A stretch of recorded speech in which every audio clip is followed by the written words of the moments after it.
নমস্কার বন্ধুরা, জেবি কিচেনে সবাইকে স্বাগত। আশা করি সবাই ভালো আছেন। আজ আপনাদের সঙ্গে একটা টিফিন রেসিপি শেয়ার করার জন্য চলে আসলাম বন্ধুরা। আজ বানাবো পটেটো বল বা আলুর বল, যেটাই বলেন সেটাই।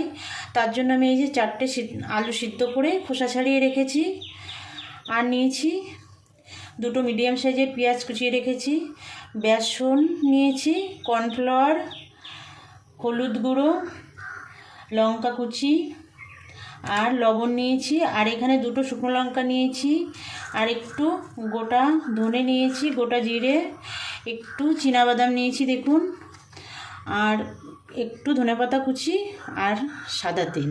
এটা দিয়েই, এই সামান্য বাড়িতে থাকা উপকরণ দিয়েই আজ এই জলখাবার রেসিপিটা বানিয়ে নেব। সময় খুব কম লাগে বন্ধুরা, খেতে দুর্দান্ত হয়। দেখতে থাকুন আমি কিভাবে তৈরি করি। প্রথমে আমি এই পেঁয়াজটা ভেজে নেব। দেখুন বন্ধুরা, আমি গ্যাসে কড়াই বসিয়ে দিয়েছি। আমি পেঁয়াজ ভাজার আগে এই শুকনো কড়াইতে আমি এই শুকনো লঙ্কা আর ধনে জিরেটা একটু ভেজে নেব। তেল দেওয়ার পরে তো এটা শুকনো কড়াইতে ভাজতে পারবো না, তার জন্য এটা প্রথমে ভেজে নেব।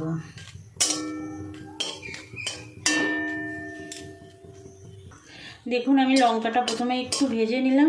এবার আমি গোটা ধনেটা দিয়ে দেব,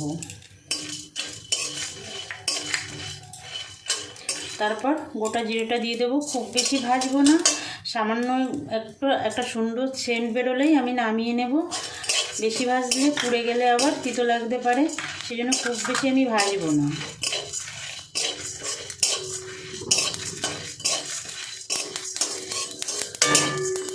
দেখুন বন্ধুরা, মশলাটা ভাজা হয়ে গেছে, নামিয়ে নেব। মশলাটা ভেজে নামিয়ে নিয়েছি। এবার 2 থেকে 3 চামচ তেল দিয়ে দেবো, সাদা তেল। আমি এটা সাদা তেলে করব, আপনারা চাইলে সর্ষের তেলে করতে পারেন, কিন্তু ভাজা ভুজা ব্যাপার যখন, তখন সাদা তেলে করলেই ভালো হয়। আমি পেঁয়াজটা ভেজে নেব।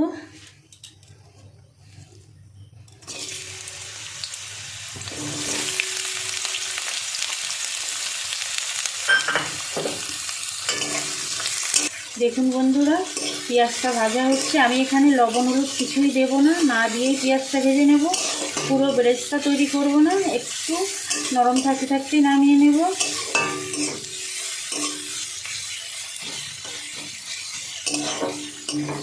লবণ দিলে বেশি নরম হয়ে যাবে, এই জন্য আমি লবণটা দেবো না।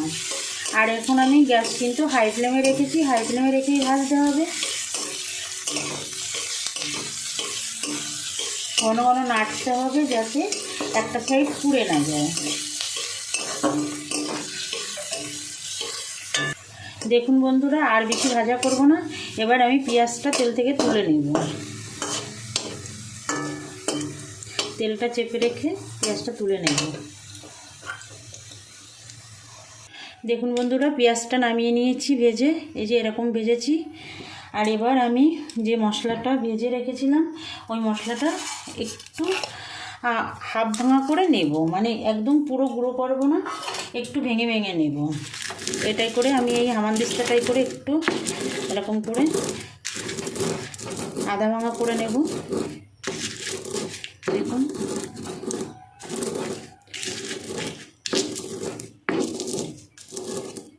দেখুন বন্ধুরা, আমি এইভাবে বেটে নিয়েছি। এবার এটাকে সরিয়ে দেব। সরিয়ে দিয়ে এর মধ্যেই আমি বাদামগুলো একটু ভেঙে নেব। বাদামগুলো এত গোটা গোটা দেব না, একটু ভেঙে নেব। বাদাম আপনারা না চাইলে না দেবেন, কোনো অসুবিধা নেই। আমি একটু বাদাম দিচ্ছি, বাদামটা দিলে ভালো লাগে, মুখে একটু একটু করে পড়ে টুকরো, বেশ ভালোই লাগে। খুব সহজ রেসিপিটা বন্ধুরা, আর খুব কম সময়ে হয়ে যায়। বানাবেন এটা। এই যে এখন বৃষ্টি পড়ছে, বৃষ্টির মধ্যে চায়ের সঙ্গে দুর্দান্ত লাগে, আর সকাল বিকাল টিফিন হিসেবেও খাওয়া যায়।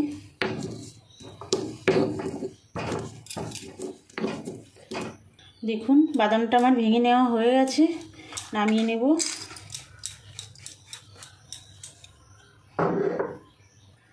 এবার আমি আলুগুলো একটা বড় পাত্রে নেব, না হলে মাখা যাবে না। 4টে আলু আমি ম্যাশ করে নেব প্রথমে।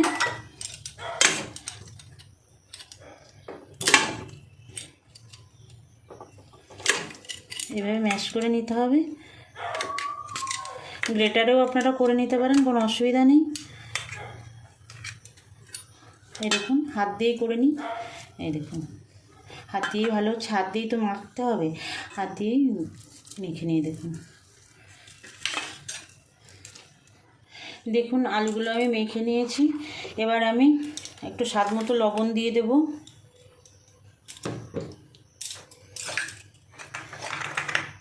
কর্নফ্লাওয়ার দেব 2 চামচ।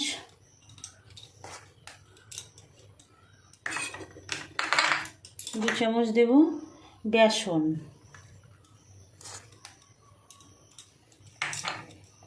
কাঁচা লঙ্কা কুচিটা দিয়ে দেব। লঙ্কাটা আপনারা আপনাদের স্বাদ মতো দেবেন বন্ধুরা। ধনেপাতা কুচিটা দিয়ে দেব।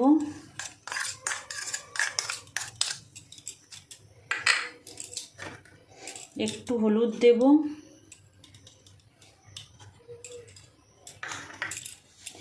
এই যে ভেজে রাখা পেঁয়াজটা দিয়ে দেব।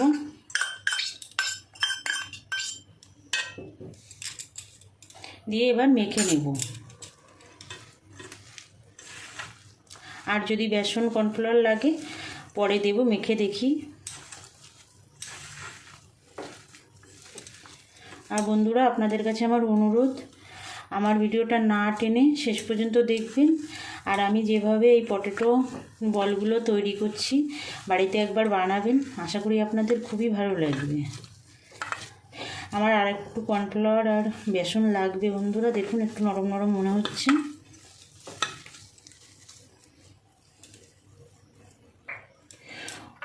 আর 1 চামচ দিয়ে দিলাম কর্নফ্লাওয়ার।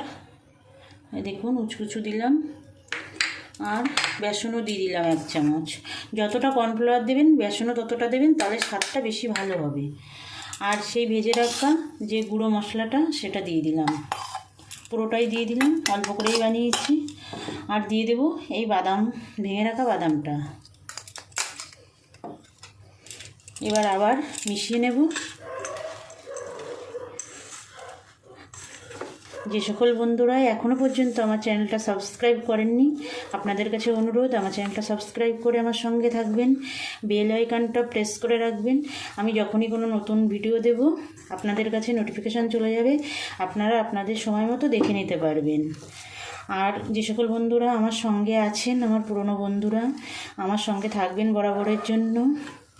আমার ভিডিওগুলো দেখবেন, লাইক কমেন্ট করবেন আর বন্ধুদের কাছে শেয়ার করবেন। দেখুন বন্ধুরা মাখা হয়ে গেছে। এই যে পেঁয়াজ ভেজেছিলাম যে তেল দিয়ে, তার থেকে আমি 1 চামচ মতো তেল এর মধ্যে দিয়ে মেখে নেব, তাহলে হাতে চটচট করবে না।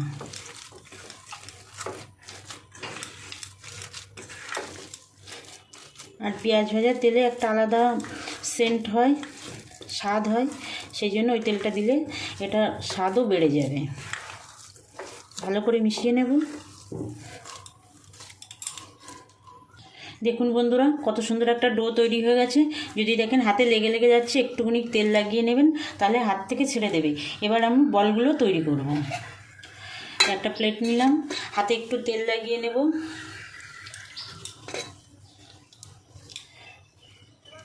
আপনারা আপনাদের সাইজ মতো করবেন, ছোট বড় যে কোনোভাবে করে নিতে পারেন, কোনো অসুবিধা নেই। দেখুন আমি এই সাইজের করছি।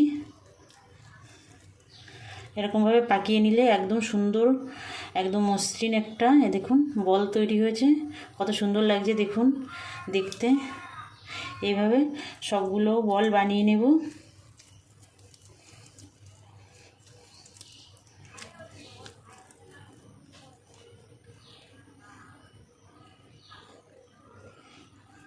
দেখুন কি ভালো লাগছে। দেখুন বন্ধুরা সব বলগুলো বানিয়ে নিয়েছি, এবার ভেজে নেব। দেখুন কত সুন্দর লাগছে দেখতে, আর কতগুলো হয়েছে। একদম ঝটপট এটা হয়ে যায়। বাড়িতে লোক আসলেও ঝটপট আলু সিদ্ধ করে 10 মিনিটের মতো বানিয়ে দেওয়া যায়। দেখুন বন্ধুরা কড়াই বসিয়ে দিয়েছি, কড়াই গরমও হয়ে গেছে। এবার আমি বেশ খানিকটা সাদা তেল দিয়ে দেব, কারণ এটা ডিপ ফ্রাই করব, তার জন্য বেশ খানিকটা সাদা তেল দিয়ে দেব। তেলটা গরম করে নেব। তেলটা গরম হয়ে গেছে, আমি বল ছেড়ে দেব। তেল গরম করার পরে মিডিয়াম আছে ভাজতে হবে, তাহলে বলগুলো বেশি মুচমুচে হবে, ভিতর থেকে সুন্দরভাবে হয়ে যাবে। একসঙ্গে খুব বেশি দেব না, আমি 5টা দিলাম, দিয়ে এবার আঁচটা আমি মিডিয়ামে করে দেবো। মিডিয়াম আঁচে করে উল্টে পাল্টে খুব সুন্দর করে লাল লাল করে ভেজে নেব। দেখুন কত সুন্দর ভাজা হচ্ছে বন্ধুরা, একটাও কিন্তু ভেঙে যাচ্ছে না, কিচ্ছু না, একদম সুন্দরভাবে ভাজা হয়ে যাচ্ছে। খুব চটজলদি একটা সুন্দর রেসিপি বন্ধুরা, তৈরি করে দেখবেন, সবারই পছন্দ হবে। ছোটদের তো পছন্দ হবেই, বড়দেরও খুব পছন্দ হবে।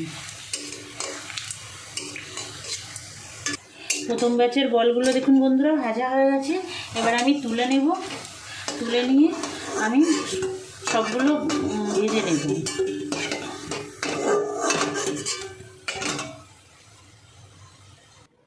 দেখুন বন্ধুরা, পটেটো বলগুলো একদম রেডি হয়ে গেছে। আমি সসের সঙ্গে সার্ভ করেছি। আপনারা সস কিংবা চা যার সঙ্গেই খান না কেন লাগবে দুর্দান্ত, এটাই বলে দিলাম। আপনারা কিন্তু বানাবেন, আমি যেভাবে বানিয়েছি। আমাকে কমেন্টে জানাবেন কে কে বানালেন। আজ তাহলে এই পর্যন্ত থাক, আবার দেখা হবে নতুন কোনো অন্য রান্নার সঙ্গে। আপনারা ভালো থাকবেন, নমস্কার।